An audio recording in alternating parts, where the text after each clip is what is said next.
नमस्कार मंडळी, कशा आहात तुम्ही? मी ठीक आहे आणि आशा करते तुम्ही ठीक असाल. स्वागत आहे तुमचं माझ्या प्रफुल्लताई या चॅनलवर. आज आपण बनवणार आहोत काकडीचं कोरडं. हे काकडीचं कोरडं फार प्राचीन अशी रेसिपी आहे, महाराष्ट्रीयन स्टाईल, पारंपरिक, आणि तुम्ही हे मुलांच्या टिफिनमध्ये देऊ शकता. हे नावाप्रमाणेच घट्टसर असते पण खायला खूपच अप्रतिम असते. तुम्ही कांदा, पोळी किंवा भाकरीसोबत खाऊ शकता. आणि ही कशी बनवायची हे बघूया. तर चला. इथे आपण काकडीचं कोरडं बनवायसाठी काकडी घेतलेली आहे. याला स्वच्छ धुवून घ्यायची आहे. मी स्वच्छ धुवून घेते. इथे आपण काकडी स्वच्छ धुवून घेतलेली आहे. आता याला किसून घ्यायची आहे. इथे आपल्याला हे जे आजूबाजूचे साईड आहे हे कापून घ्यायचे आहे. तर या तऱ्हेने मी असे कापून घेते आहे. इथे बघू शकता मी असे कापून घेतलेले आहे. तसं या साईडचंही कापून घ्यायचं आपल्याला. आता ही काकडी आपल्याला किसून घ्यायची आहे किसणीने. या तऱ्हेने ही काकडी पूर्णपणे किसून घेते.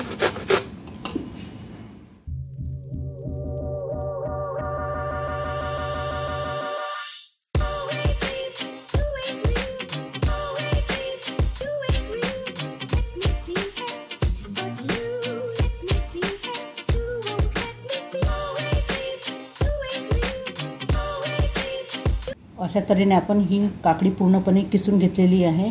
इथे आता आपल्याला फोडणीसाठी काही साहित्य लागणार आहे. इथे हिरवी मिरची घेतली आहे 2, लसूण पाकळ्या, कढीपत्ता आणि 1 लाल मिरची, कोथिंबीर. ही कोथिंबीर छान स्वच्छ धुवून घेतलेली आहे. याला बारीक चिरून घ्यायची आहे.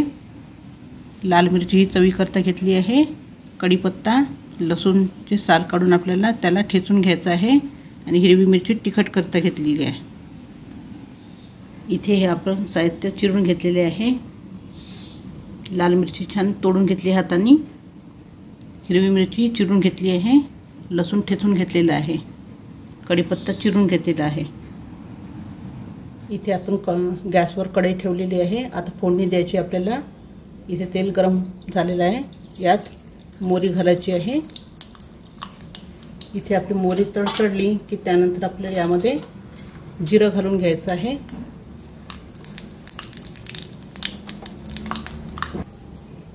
आपली जिरं मोहरी तडतडली आहे छान. इथे लसूण घालून घ्यायचं आहे.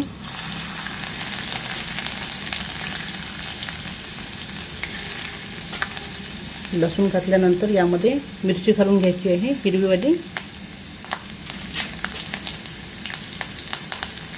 आणि एखाद मिनिट याला होऊ द्यायचं आहे छान.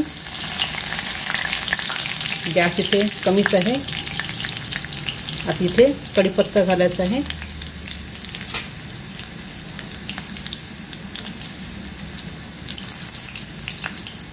आणि लाल्या सुक्या मिरच्या. याला एकाच मिनिट परतून घ्यायचं छान. इथे हे आपलं साहित्य छान झालेलं आहे. यामध्ये सुके मसाले टाकायचे आहे. इथे हळद घालायची आहे थोडीशी. किंचित तिखट घालायचं आहे. तिखट नाही घातलं तरी चालते. त्यानंतर यामध्ये आपल्याला काकडीचा किस घालून घ्यायचा आहे.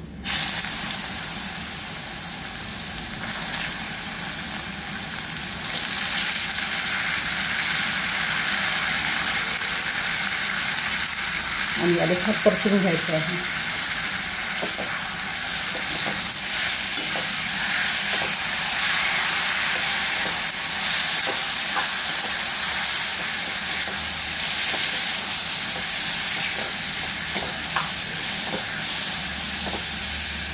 आता यामध्ये आपल्याला अंदाजाने मीठ घालून घ्यायचं आहे.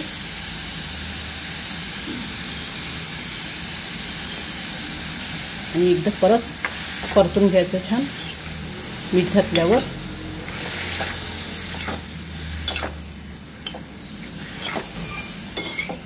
आता मी छान परतून घेतलं. आता इथे आपल्याला झाकण ठेवून छान वाफ काढून घ्यायची आहे. इथे आपल्याला बेसनचं सारण तयार करून घ्यायचं आहे. इथे मी बेसन घेत आहे. इथे लागेल तेवढं आपल्याला बेसन घेऊन घ्यायचं आहे चण्याच्या डाळीचं. यामध्ये आता आपल्याला पाणी घालून याच्या गुठळ्या न होता पेस्ट तयार करून घ्यायची आहे. याची छान पेस्ट तयार करून घेते.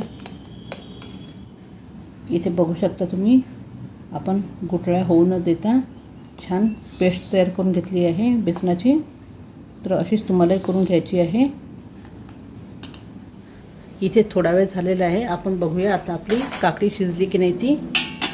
याला अर्धवट आपल्याला शिजवून घ्यायची आहे.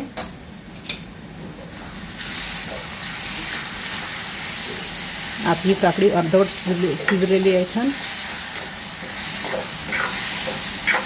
याला एकदा छान परतून घ्यायचं आहे. आता यामध्ये आपल्याला आपण केलेली ही बेसनाची पेस्ट आहे ही घालून घ्यायची आहे. आणि आता गॅस थोडासा मीडियम किंवा फास्ट करायचा आहे. आणि याला छान परतून घ्यायचं आहे.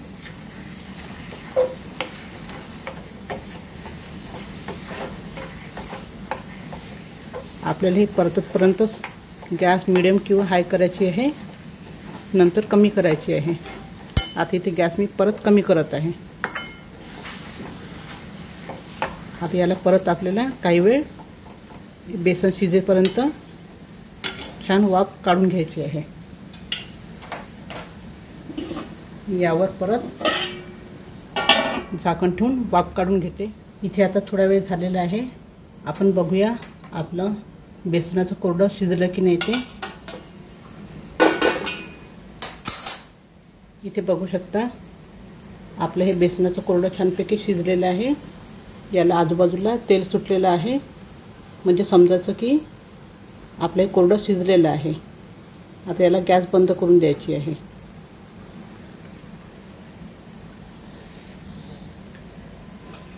यावर छान कोथिंबीर पेरून घ्यायची आहे पहिले.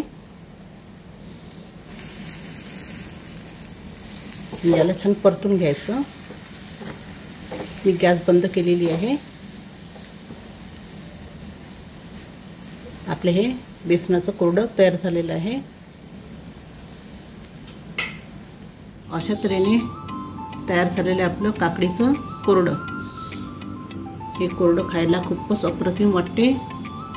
तुम्ही हे पोळी भाकरी कशासोबतही खाऊ शकता. सोबत कांदा घ्यायचा, मिरची घ्यायची किंवा लोणचं. आणि तुम्हाला जर माझा हा व्हिडिओ आवडला असेल तर तुम्ही माझ्या व्हिडिओला लाईक करा, शेअर करा आणि सबस्क्राईब करा. धन्यवाद.